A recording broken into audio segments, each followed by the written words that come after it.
we can do enforcement if we don't get that voluntary compliance that we're seeking. In the meantime, the county is bracing for large crowds along the coast this holiday weekend.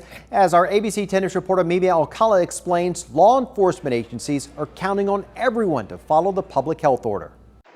Most law enforcement agencies across San Diego County have been focusing on education rather than enforcement of the county's public health order, with the goal of getting voluntary compliance. This is what we carry in the business district of Coronado and around the beach area, and if we see folks that need one, we're happy to offer one up. Coronado Police Chief Chuck Kay says giving out paper face masks has been working well. The department will also start to hand out these new cloth masks that were recently purchased. To approach folks in an enforcement posture, I'm not sure we're going to get the kind of compliance we need.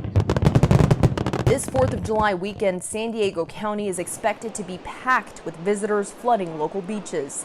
Sheriff Bill Gore says deputies will be out, but they're relying on beachgoers to follow the rules when it comes to wearing a facial covering when required and social distancing. We're not planning on adding enforcement details to be specifically walking on the beaches to look at who's wearing a face mask, who's socially distanced or not. What we're trying to do here is educate the public so that ultimately we can save lives. There are many new additions to the public health order. Restaurants must close to customers from 10 p.m. to 5 a.m. and indoor bars, wineries, and breweries that don't serve food should be completely shut down. State regulatory teams that will be in different regions will be working with that team here, which part of it's alcohol beverage control, and our county regulatory agencies.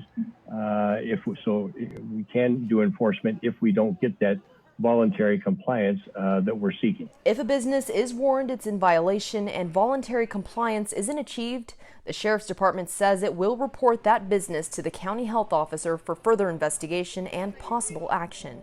Mimi Alcala, ABC 10 News. And a spokesperson for San Diego Police tells ABC 10 News that extra officers will be out at the beaches and the bays, and if violations are witnessed, officers will continue educating people to seek compliance.